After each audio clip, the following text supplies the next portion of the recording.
Mas hoy, una vez más, yo voy a leer aquí el texto que es impresionante. Oí una voz del cielo que me decía, escribe. ¿Qué significa bienaventurado? Feliz. ¿Quién es feliz? Y esta es la parte que más hoy me llama la atención. Hablar de muerte es hablar de las mayores tragedias que le puede ocurrir al ser humano. La palabra muerte es una de las palabras más desagradables de nuestro vocabulario. Nadie quiere morir. Los seres humanos nacimos para vivir y nos aferramos a la vida. Pero aquí el texto dice, felices aquellos que mueren en el Señor, porque ellos descansan de su trabajo, pero sus obras con ellos siguen. ¿De qué está hablando aquí? ¿Cómo es que me va a causar la felicidad? ¿O cómo es que yo puedo ser feliz aun cuando la muerte me sorprenda? Esto es un concepto totalmente diferente a todos aquellos que estamos acostumbrados a oír, siendo que la muerte es nuestra mayor realidad, es nuestra mayor amenaza. Todos los días, desde que te despiertas, tú estás amenazado a morir. Hay un dato estadístico que me llama mucho la atención. Dice, cada 12 segundos un ser humano nace en el mundo. Yo cuento 1, 2, 3, 4, 5, 6, 7, 8, 9, 10, 11, 12. Alguien acaba de nacer. Pero también cada 8 segundos una persona muere. Y al contar 1, 2, 3, 4, 5, 6, 7, 8, alguien falleció. ¿Y saben qué cosa es lo triste? Todos sabemos que vamos a morir, pero nadie sabe cuándo. Nadie sabe en qué circunstancias. Todos aquí somos candidatos a la muerte. Todos. Nuestra mayor amenaza, la amenaza más real es la muerte. Nuestro mayor enemigo es la muerte. Y yo sé que la mayoría o todos aquí hemos experimentado el dolor que causa la muerte cuando llega. Nadie está preparado. Nadie está preparado para enterrar un amigo, un familiar, un padre, una madre, un ser querido. Nadie. Podemos ser cristianos, podemos tener dependencia de Dios, pero cuando la muerte llega, nos arranca, nos destroza, nos destruye, porque cuando enterramos a un ser querido, enterramos parte de nuestra vida. Junto con esa persona que estamos enterrando nuestra vida, nuestra experiencia, nuestros recuerdos. Durante este periodo de COVID, yo ya recibí tantos mensajes de dolor, de personas diciendo, pastor, por la distancia ni siquiera pude irme a despedir o de poder darle un funeral a mi padre, a mi madre. Y ese dolor es insoportable. El año pasado, aquellos que acompañan programa en la televisión o por las redes sociales, cuando apareció la pandemia, comenzamos una nueva serie, Esperanza en tiempo de crisis. Y varios pastores íbamos todas las semanas, nos turnábamos para poder predicar. Una de esas noches, yo tenía que entrar para predicar. Y yo cuando estoy dirigiéndome ahí al set de televisión, todo estaba listo, yo estaba con el micrófono instalado, estaba todo preparado, solamente esperando la hora exacta para poder entrar. Recibo la llamada de mi madre, diciendo, hijo, tu abuelo acaba de fallecer. Faltando 5 minutos para entrar a predicar. Y aquella noche yo tenía mi mensaje hablando sobre despedidas dolorosas. Nadie imaginaba de que mi propia experiencia iba a contar aquella noche. De poder estar a distancia de alguien que tú amas pero tú no poder estar allí. Ese dolor indescriptible. Yo ya perdí a mi padre, yo ya perdí a tíos, perdí a gente que tanto amo. Por eso es que hablar de muerte es una de las cosas más difíciles, porque cuando hablo de muerte mi mente se llena de recuerdos y recuerdos duelen. Cada vez que tú te reúnes en la mesa para poder celebrar alguna reunión, siempre habrá dolor por una silla vacía de alguien que siempre estabas acostumbrado a ver y ya no está. Y ese dolor nos acompaña. Y nos acompañará siempre hasta la venida de Jesús, donde se cerrará completamente aquella herida. Porque cuando hablamos de muerte estamos hablando de la experiencia más triste. Y la Biblia dice que la paga del pecado es muerte. Romanos 6:23. Por cuanto todos somos pecadores y todos vamos a morir. Pero entonces, ¿para qué vino Jesús? ¿Para qué Jesús dio su vida en la cruz? ¿Acaso no es para librarnos del sufrimiento y de la muerte? Queridos, y Jesús cuando vino a este mundo, vino a nacer, vivir y morir por nosotros. Él vino para poder librarnos de la segunda muerte, que es lo que voy a hablar esta noche. Porque todos en la vida vamos a pasar, poquísimos no pasarán por la experiencia de la primera muerte. La mayoría vamos a pasar probablemente por esa experiencia, que es la muerte, la que hoy experimentamos todos, la que nos arranca seres queridos. Pero todos podemos decidir escapar de la segunda muerte. Y para escapar de la segunda muerte, que es la muerte eterna, necesitamos ahora aceptar a la vida. Y la vida es Jesús. Jesús cuando murió en la cruz, Él dijo: hijo, tú podrás morir, pero la muerte no podrá asustarte más. Te podrá hacer llorar por un mes, te podrá traer recuerdos dolorosos, pero quiero que te acuerdes que yo vencí a la muerte. Por eso, felices los que mueren en el Señor. La muerte no es más un tema para un cristiano que tiene miedo. La muerte no es más un tema que nos aterroriza. La muerte es un enemigo vencido que en breve será destruido y tiene sus días contados.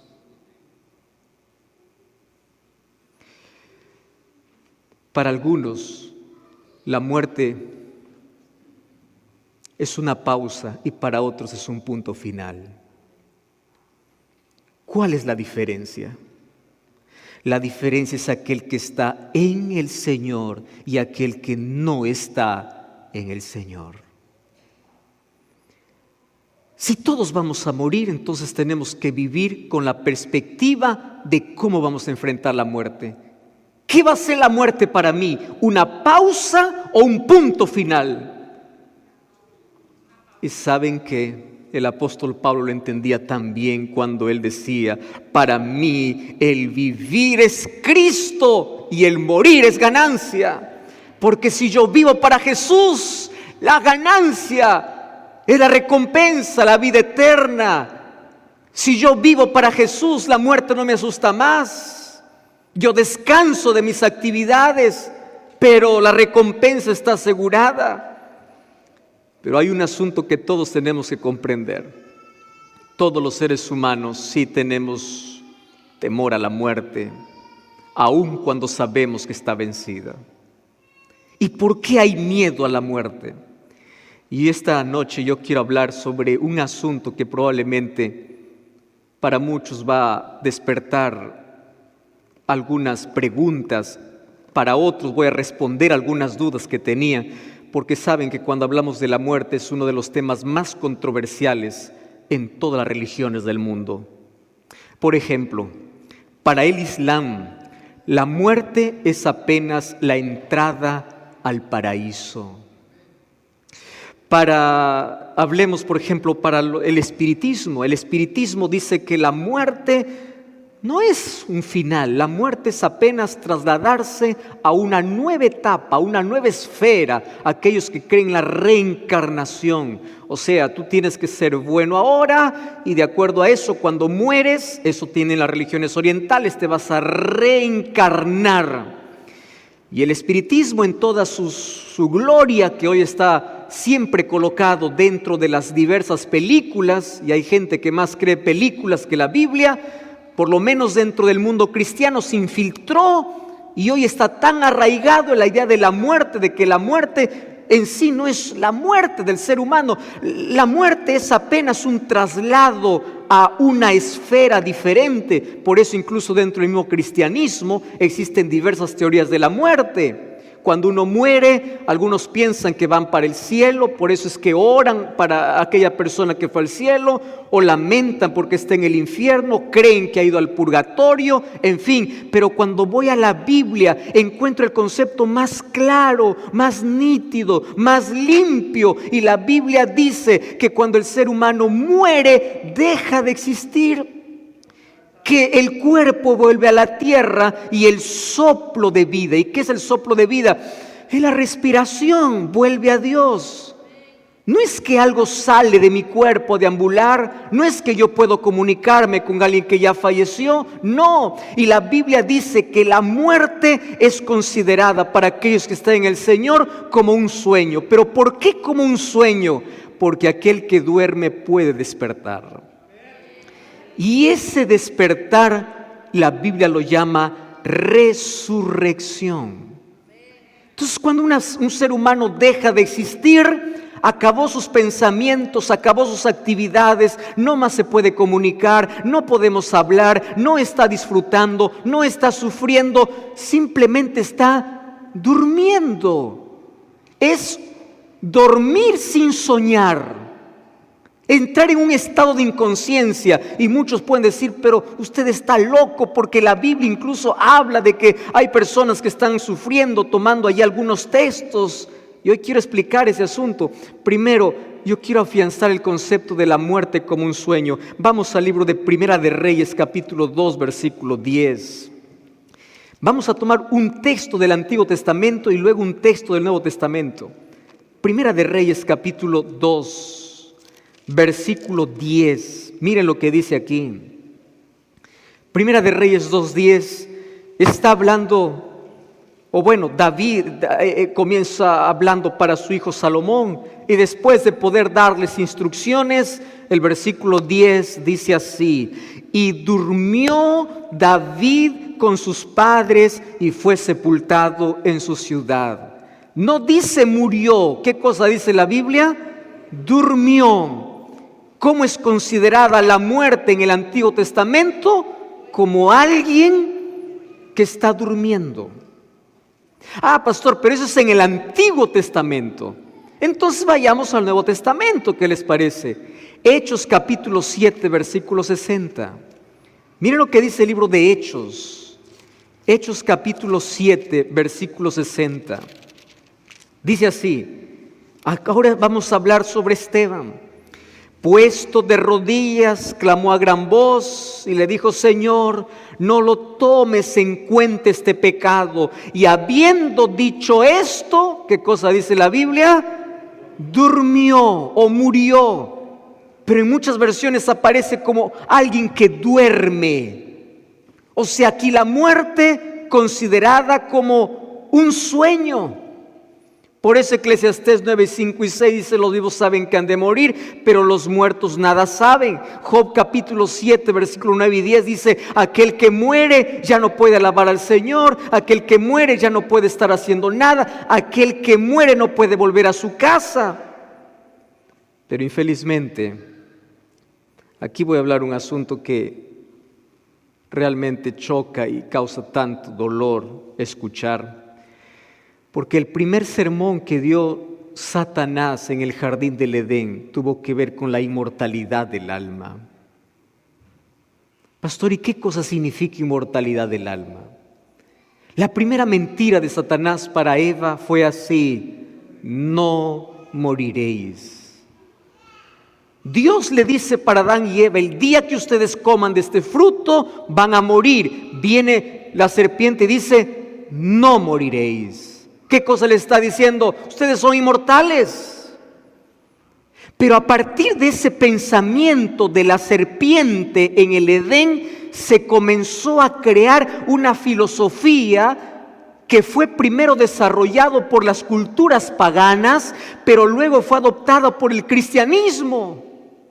Y eso es lo triste. Para que ustedes, yo sé que ustedes ya escucharon mucho acerca de la cultura egipcia, una cultura pagana. Todos los faraones cuando morían, ellos se enterraban con todo lo que tenían, con sus esposas, con sus esclavos y con todo su dinero. Y se levantaron los grandes pirámides. ¿Por qué? Porque se creía que el faraón no moría, el faraón iba para otra vida. Y de allí viene incluso la costumbre hasta hoy de poder llevar a un cementerio un poco de comida para el difunto, porque se cree que no muere. Pero luego fue esto adaptado por los romanos y luego llegó hasta el cristianismo, pero los griegos le dieron una forma y esa forma es atractiva, esa forma es la filosofía. Y la filosofía armó argumentos tan fantasiosos que engañó a todo el mundo y que hasta ahora lo tenemos arraigado en nuestra mente. Por ejemplo, uno de los grandes filósofos allí, llamado Platón, decía así: el cuerpo es la prisión del alma. Eso no dice la Biblia, eso dice Platón. ¿Y qué cosa decía Platón? Dice así: cuando uno muere, el cuerpo se descompone, pero el alma sale y continúa viviendo. ¿Qué cosa decía Satanás? No moriréis. ¿Y cuál es el concepto de alma? Si yo les pregunto a ustedes, ¿qué cosa es alma? El concepto de nuestra mente de alma es alguna cosa que sale del cuerpo, alguna cosa que se puede comunicar, o que está arriba, o que está viendo. No, en la Biblia dice que cuando Dios crea al ser humano, juntó un poco de barro, hizo un muñeco, sopló en su nariz y dice, y fue un alma viviente. ¿Qué cosa es alma en la Biblia? Un ser humano. El ser humano no tiene un alma, el ser humano es un alma. Por eso es que cuando el ser humano muere, ¿qué sucede? Su cuerpo va a la tierra. ¿Qué sale? Nada. ¿Qué es el soplo de vida que regresa a Dios? Tu respiración. Y está en un estado de descomposición hasta la venida de Jesús. Saben que hay muchos que interpretan, por ejemplo, el libro de Mateo capítulo 10 versículo 28, cuando Jesús dice: no temáis a los que matan el cuerpo, porque al alma no pueden matar. Alguien dice así: ahí está, pastor, nosotros tenemos cuerpo y tenemos alma.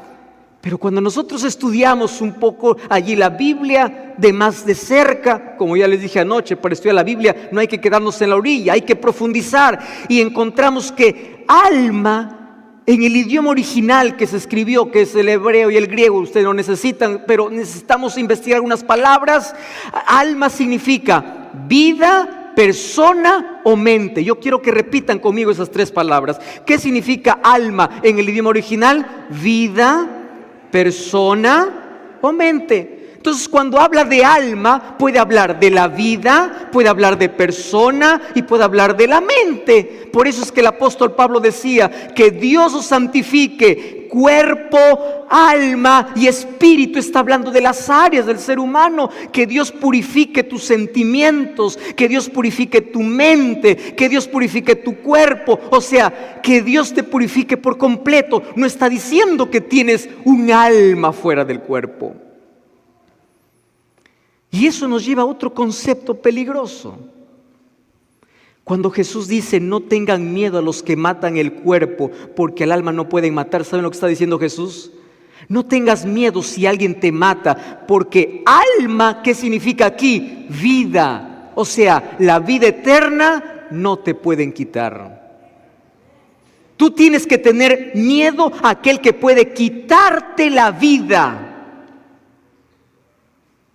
Pero no importa si en un momento mueres. Alma aquí representa la vida. Nadie podrá quitarte la vida, y la vida eterna está en Cristo.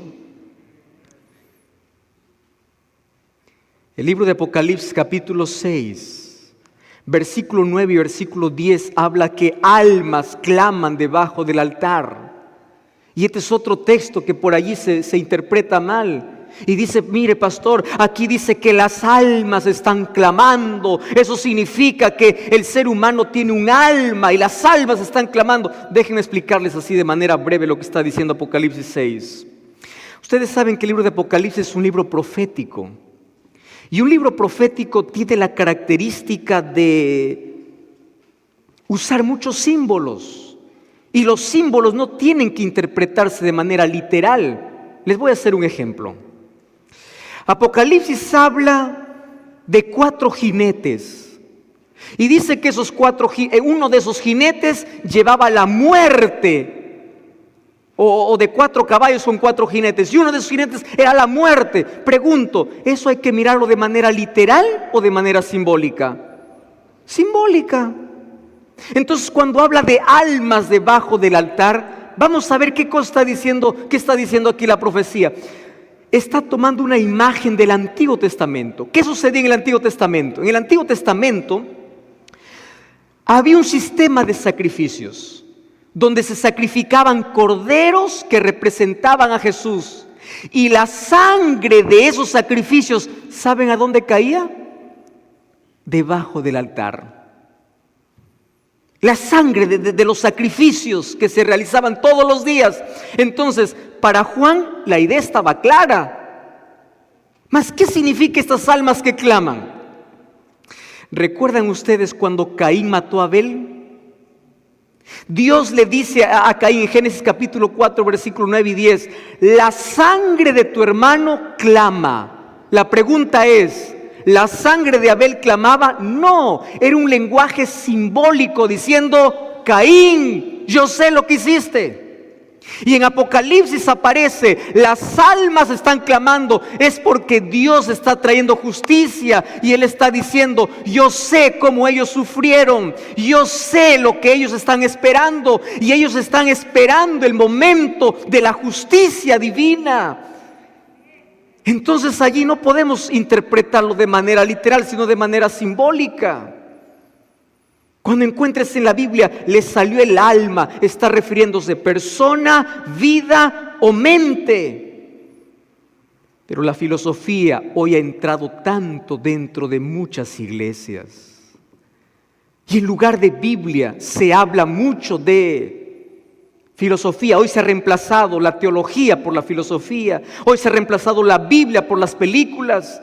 Hace algunas semanas una persona me dice, pastor, es que en tal película vi esto. Le digo, pero ¿qué tiene que ver una película con lo que la Biblia dice? Pero ¿saben qué cosa está de moda hoy? Miren cómo es Satanás de astuto.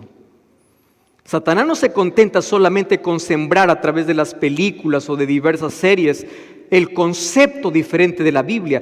Hoy está de moda las experiencias de personas que casi murieron. Yo no sé si ustedes ya escucharon a personas diciendo, yo morí y yo salí del cuerpo. Ustedes han escuchado ese tipo de testimonios, ¿verdad? En YouTube hay muchas historias, ustedes han podido escuchar de personas que dicen, yo ya morí y yo vi, yo sentí que salí del cuerpo y yo fui al paraíso, o yo vi lo horroroso que era el infierno y hoy vengo aquí para testificar. A mí nadie me va a decir nada porque yo lo viví. Yo ya escuché mucho de eso. Entonces ahí el cristiano se queda y dice, ¿y cómo es esto? Él dice que ha vivido. ¿Cómo yo lo puedo contradecir si yo no he vivido? ¿Cómo puedo decirle a una persona que lo que ha visto, lo que ha vivido no es real, si él lo cuenta por experiencia? Déjenme darles una respuesta simple.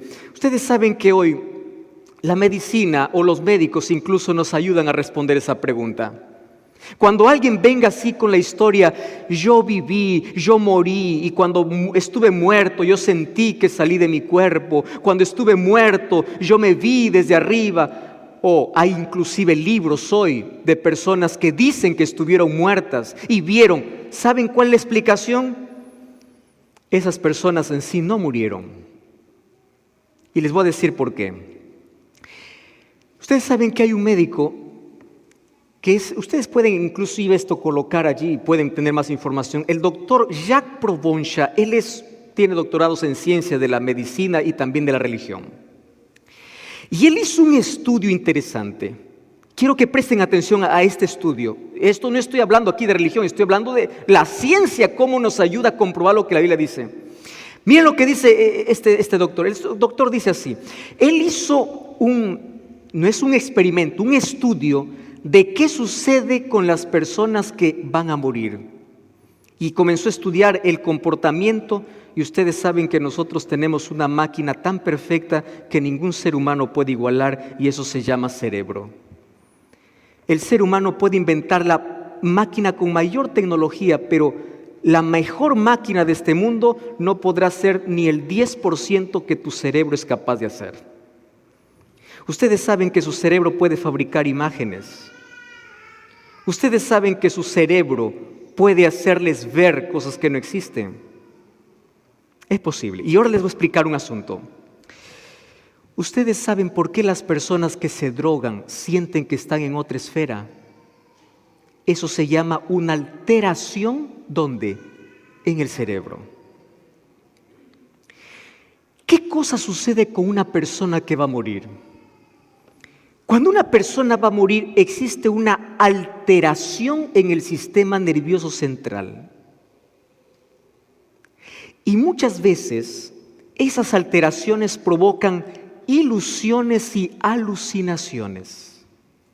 Es impresionante. ¿Y cuáles son esas ilusiones? De acuerdo a los conceptos que tu cerebro también tiene. Una de esas ilusiones es la sensación de salir del cuerpo, de pasar por túneles, de ver luz, de sentir paz, sensaciones. Y el doctor Jacques llega a una conclusión, que el sistema nervioso central alterado del cerebro de alguien que va a morir se parece mucho a la alteración del sistema nervioso central de alguien incluso que participó de drogas. Porque el cerebro se está aferrando a la vida. El ser humano no nació para morir. Y es por eso que hay personas que dicen: yo estuve muerto y yo sentí, yo me fui, yo vi el paraíso, yo estuve en el infierno, en fin, tantas cosas. ¿Qué cosas fueron? Fueron ilusiones y alucinaciones creadas por el propio cerebro, porque la palabra de Dios dice que cuando el ser humano muere, se va a la tumba, se descompone, esperando el día glorioso cuando Jesús regrese.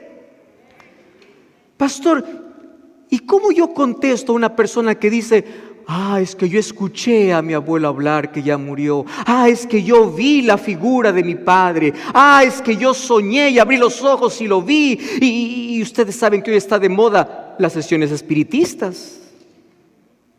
Pastor, ¿y cómo explica aquella voz? Eso es muy fácil. Ustedes se acuerdan del rey Saúl.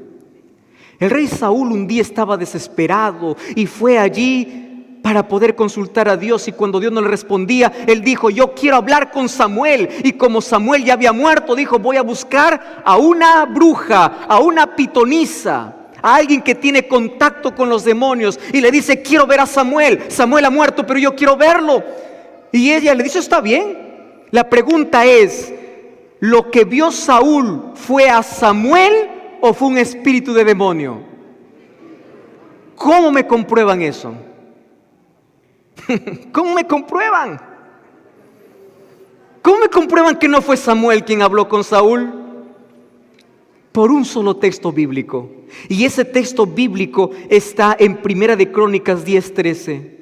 Y Primera de Crónicas 10:13 dice: así murió Saúl a causa de su rebelión, porque pecó contra Jehová y contra la palabra de Jehová, la cual no guardó, y consultó a una adivina. Aquí la Biblia dice que murió en su rebelión contra Jehová. Quiere decir que quien habló con Saúl no fue Samuel. ¿Quién fue? ¿Y cómo explico eso? Es que la Biblia dice en el libro de 2 Corintios 11:14: no os sorprendáis que Satanás incluso se puede disfrazar como un ángel de luz. ¿Ustedes ya vieron la película de la tentación de Jesús? ¿Sí? En la tentación de Jesús, no sé, la película que ustedes probablemente hayan visto, aparece Satanás como una serpiente que se aparece y le dice: si eres el Hijo de Dios, di que estas piedras se conviertan en pan. Así no fue la tentación. ¿Ustedes quieren saber cómo se presentó Satanás en el desierto? Como un ángel de luz. Como un ángel que quería ayudar a Jesús. Satanás es experto en disfrazarse. Se disfrazó en el jardín del animal más hermoso, que era la serpiente. ¿Tú sabes que hoy no se puede disfrazar de alguien que ya murió?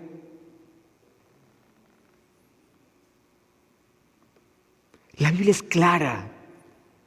Los muertos nada saben. Por eso, bienaventurado, afortunado y feliz es aquel que muere en el Señor. ¿Pero por qué? Porque Él está descansando de su fatiga, pero esperando la recompensa. Y hoy quiero decirte un asunto interesante. La mayor tragedia de la vida no es la muerte. ¿Cómo que no, pastor? Si la muerte es una tragedia. No. La mayor tragedia de la vida es vivir sin Cristo. Esa es la mayor tragedia. Porque si tú un día vives con Cristo y mueres en Cristo, bienaventurado, feliz. La muerte no es una tragedia, es un descanso, es una pausa. No es un punto final. Un día las tumbas se abrirán, un día la trompeta sonarán. Y 1 Tesalonicenses 4:16 dice que al son de la trompeta los muertos en Cristo resucitarán primero.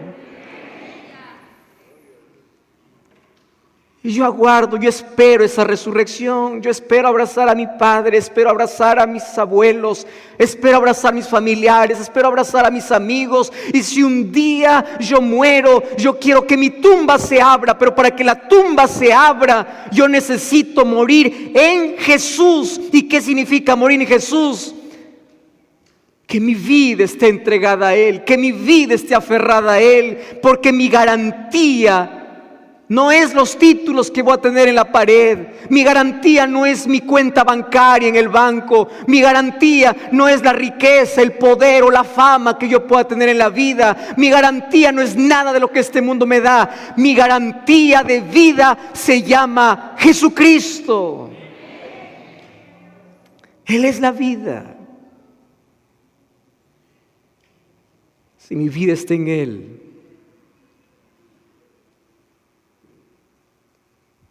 la muerte no más puede asustar. Bienaventurados los que mueren en el Señor. Y déjenme llevarles a la segunda bienaventuranza. Apocalipsis capítulo 20, versículo 6. Otra vez está hablando de bienaventurado. Y también que tiene que ver con la muerte. ¿Cómo es esto? Miren lo que dice Apocalipsis capítulo 20, versículo 6. ¿Podemos leer una vez más todos juntos? Dice así la palabra del Señor: bienaventurado y santo el que tiene parte, ¿cuándo? En la primera resurrección.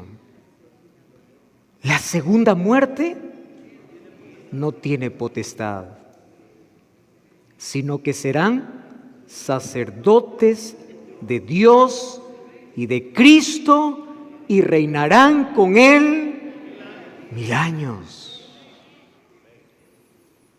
Y este texto me lleva al otro concepto de por qué causa felicidad morir en el Señor.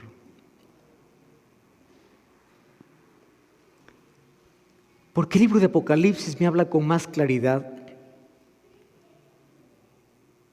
que habrán 2 resurrecciones. La primera resurrección es la resurrección de vida, Y la segunda resurrección es la resurrección de condenación. Entonces, un asunto que es tan amplio, yo quiero hacerlo aquí tan pequeño, pero quiero que me presten toda la atención. En estos momentos, ahora, Jesús está en el santuario. Él es nuestro intercesor. No es María, no es Pablo, no es Juan, es Jesús. Y Hebreos 4:16 dice: acerquémonos confiadamente ante el trono de la gracia.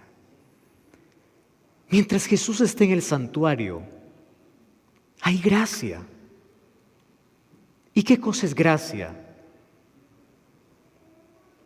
Gracia es la palabra que ningún ser humano puede explicar. ¿Qué cosa es gracia? Gracia es aquello que Dios otorga al ser humano sin que éste merezca nada. Gracia es que el peor pecador de este mundo tenga esperanza de salvación si se arrepiente. Gracia es que no importa cuántas veces caí en el pecado, Dios me restaura. Eso es gracia. Pero un día esa gracia acabará. Y cuando acabe esa gracia, los libros en el cielo se cerrarán. Pastor, ¿existen libros en el cielo? Sí. ¿Y por qué existen libros en el cielo? Por 3 razones. Primera razón, porque ahí están registradas todas nuestras acciones. ¿Y por qué Dios necesita registrar nuestras acciones? Les voy a explicar de aquí a poco. Segunda razón, porque los libros son la garantía de que vivimos un tiempo de juicio. Pero el juicio para el cristiano no es mala noticia. El juicio para el cristiano es buena nueva. Y es buena nueva porque si acepto a Jesús, Jesús no me condena, Él me salva. Pero aquí viene la razón importante. Cuando los libros se cierren, no habrá más oportunidad para nadie. El que es justo, siga justo, dice Apocalipsis 22:11. Y el que es injusto, sigue injusto. O sea, cuando Jesús termine su labor sumo sacerdotal en el cielo, estará determinado el destino de toda la humanidad. Aquellos que murieron, está determinado quién va a resucitar en la primera y quién va a resucitar en la segunda. Y de aquellos que están vivos, estará determinado quién se salvará y quién se perderá. ¿Saben cómo se llama ese juicio? Juicio preadvenimiento o juicio investigador. Y ese juicio investigador es necesario, ¿saben para qué? Para que no quede dudas en el universo de que Dios quiso salvar a todo el mundo, pero aquellos que se perdieron porque rechazaron la gracia de Jesús. ¿Qué cosa sucede? Después que termine ese juicio, Jesús regresa a esta tierra. Los salvos van al cielo. Los que murieron sin Cristo no resucitan. Y aquellos impíos que no aceptaron a Cristo mueren con el resplandor de la venida de Jesús. y los salvos estarán en el cielo por 1000 años. ¿Dónde está eso? Apocalipsis 20. Pastor, ¿y qué van a hacer por 1000 años en el cielo? Muchas actividades. Una de ellas se llama juicio comprobatorio. ¿Qué cosa es juicio comprobatorio? Pastor, ¿eso usted está sacando de su cabeza? No. Primera de Corintios capítulo 6, versículo 2 y 3 dice que los santos van a juzgar en el cielo. Mas ¿por qué es necesario este juicio? No para determinar quién se salva o quién se pierde, sino que es necesario para comprobar la justicia de Dios. Y ahora quiero que presten atención. Vamos a imaginar que un día yo llego al cielo y allí en el cielo yo estoy allí sentado y estoy al lado de Jesús y yo le digo: Jesús, yo no estoy viendo aquí a mi papá. ¿Qué pasó con él? O yo no estoy viendo aquí a mi pastor. El pastor era un hombre tan consagrado, era un hombre tan entregado. ¿Por qué no está aquí? Y Jesús me dirá: ven,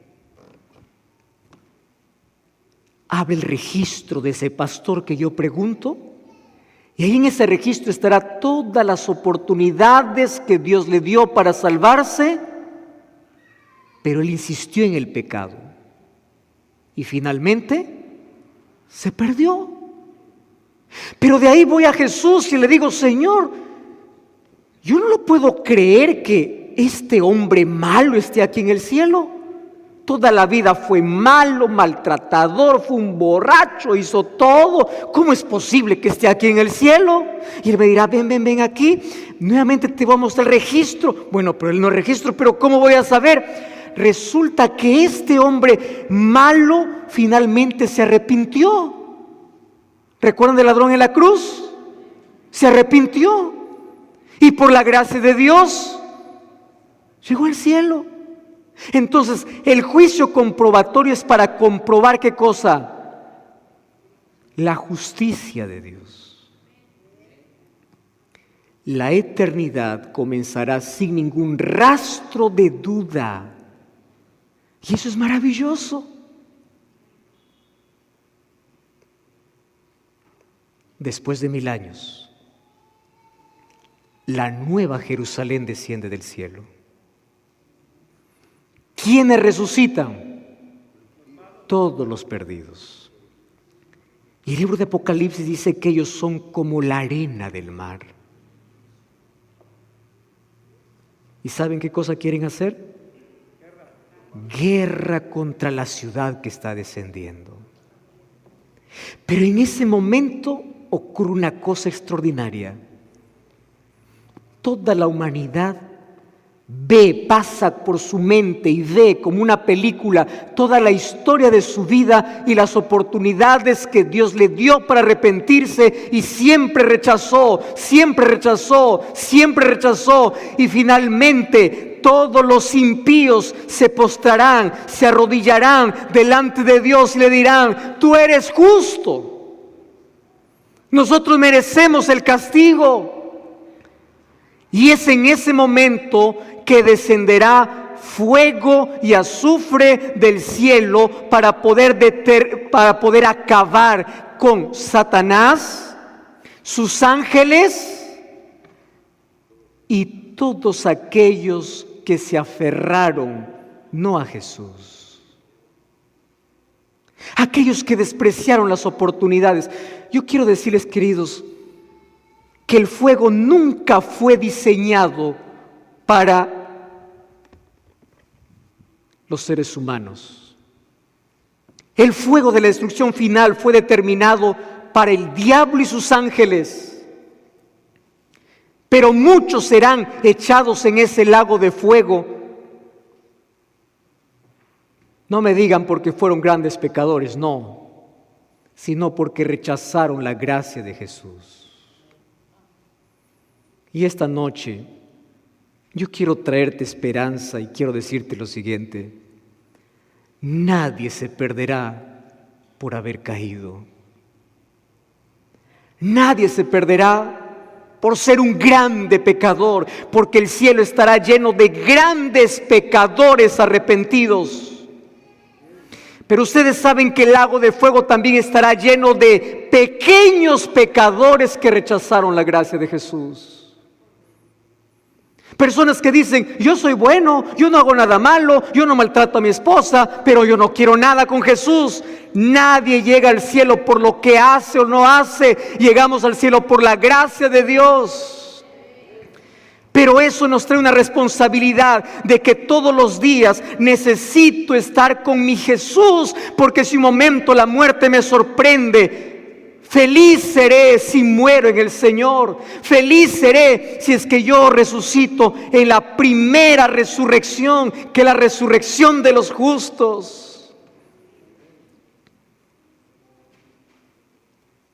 Por eso es que el apóstol Pablo, cuando él iba a morir, le escribe a Timoteo, y en 2 Timoteo 4, 7 y 8 le dice así: he peleado la buena batalla, he acabado la carrera, he guardado la fe. Por lo cual me queda reservada la corona de justicia que el Señor me dará, pero no solo a mí, sino a todos los que aman su venida. Pablo no está diciendo a Timoteo: mira, Timoteo, yo voy a morir y desde el cielo te voy a estar mirando, voy a interceder, yo voy a morir y ya voy a disfrutar del paraíso. No, él le dice: yo voy a morir y un día resucitaré para recibir la recompensa que el Señor no me dará a mí, sino a todos los que aman a Jesús. Por eso en esta noche yo te invito a aceptar la vida. Yo no te voy a invitar a aceptar una religión, acepta la vida. Cuando tú dices no a Jesús, tú estás diciendo no a vivir. Y vivir sin Jesús es una muerte lenta. La mayor tragedia de la vida no es la muerte. La mayor tragedia de la vida es una vida sin Cristo y es una muerte sin esperanza.